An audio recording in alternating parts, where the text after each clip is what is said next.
So if you hear me say design beats delivery, you might think, so delivery doesn't matter? Of course, delivery matters. It just doesn't matter when people think it does. People think that delivery matters so much that they spend all of their time on it and nowhere near enough time building the speech itself. And it's because the books on speaking, as we've talked about, are all focused on presentation skills. The Toastmasters style clubs of the world have gotten people used to a clicker every time they say like, or ah. How do you hold your hands? Where do you stand on stage? Should I get quiet? How do I create dramatic effect? All of that matters, but only if you're giving a speech that's actually relevant to the audience, engaging to the audience, useful to the audience, right? And so when I say design beats delivery, I don't mean delivery doesn't matter. It absolutely does. Once you've built a speech that's worth giving, then delivery is the icing on the cake. It can elevate it. And yes, if you are a paid professional speaker, delivery matters a lot. Because as I know, as you know, if you're a paid professional speaker, you are half entertainer, half content expert.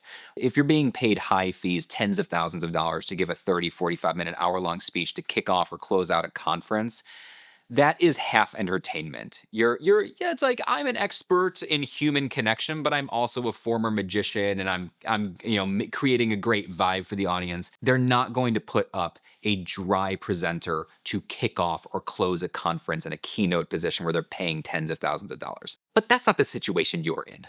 Right? That's not the situation that most people are in. And if you're a paid professional speaker, you're already focused on delivery. You know this. So I don't say that design beats delivery to say delivery doesn't matter. I just mean you should focus on it first and mostly.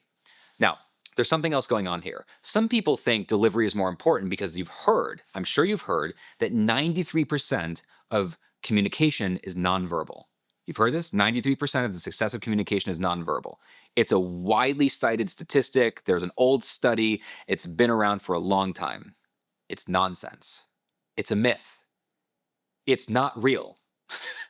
This is a real study. It was a legitimate study. But the finding was not 93% of the success of communication is nonverbal.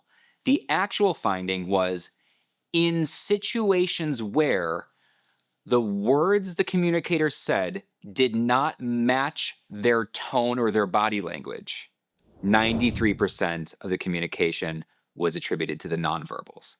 So if you're saying something serious and you're laughing while you're saying it, if there's a mismatch between what you're saying and how you're presenting, then we naturally as listeners default to the nonverbals. We assume that the nonverbals are what you actually mean. But that is not the situation that most people are in. And it's patently ridiculous if you actually think about it for more than a second, right? I used the example before, I'll use it again. People speak at an average of 150 words per minute. I speak way faster than that, but people speak an average of 150 words a minute. So if you're on stage for 30 minutes, you're going to say 4,500 words. Are you actually going to tell me that those 4,500 words only account for 7% of the success of your communication? What are you talking about? This is clearly nonsense. You know that's nonsense. That's patently absurd. And if you want to prove it, go watch a speech online. Pick a TED Talk. Pick a 10-minute TED Talk. Any TED Talk. Pick a TED Talk. Any TED Talk. Mute it. Don't have the captions on. Just watch it non-verbally and tell me, what was the speech about? Was it useful to you? Did you do anything with it? You don't have any idea.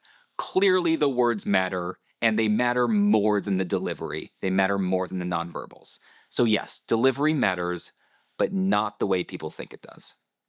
Give you a great example of this. Alex Hormozy, you might be familiar with him, you might not. He's really, really big in the business development, online business development space, and he's excellent. I really enjoy. I could do without some of the alpha maleness of it all, but for the most part, I really enjoy Alex and his content. However, there's an example he's given so many times when talking about sales that I think has screwed up a lot of people. And he gives the example of how important the tone is rather than the words. And this is his example. He goes, take the sentence, I didn't kill him. He goes, now every time you say it, put an emphasis on a different word. So I didn't kill him. I didn't kill him. I didn't kill him. I didn't kill him. Okay. Clearly, it's a cute example, right? Those 4 sentences, even though they were the same 4 words, the tone, the emphasis on a different word did change the meaning. We agree? It changed the meaning. But is that the situation most people find themselves in? Is that why people are getting screwed up when they're speaking? Like, if you're a marine biologist who's working on the next generation of animal tracking technology, an example that I use all the time because it's one of my favorite clients, shout out to Dr. Jacob Levinson and his awesome TED Talk. If you're a marine scientist working on the next generation of animal tracking technology, and you say the sentence, we need innovative animal tracking. Okay, we need innovative animal tracking. We need innovative animal tracking. We need innovative animal tracking. We need innovative animal tracking. We need innovative animal tracking. Did it change the meaning of that sentence? I mean, a little bit. Is that actually what's preventing Jake or someone like him from getting buy-in for his idea when he's on stage for 30 minutes, 45 minutes, an hour? Of course not. That's not where this is falling down on.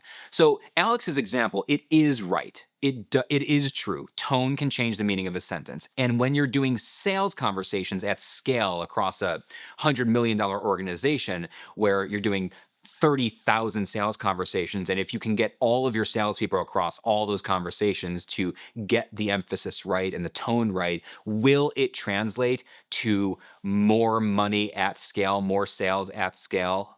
Of course it will. But again, that is not the situation that you are likely to find yourself in. So don't get so wrapped up on the emphasis, the tone, the pauses. Get the speech right first.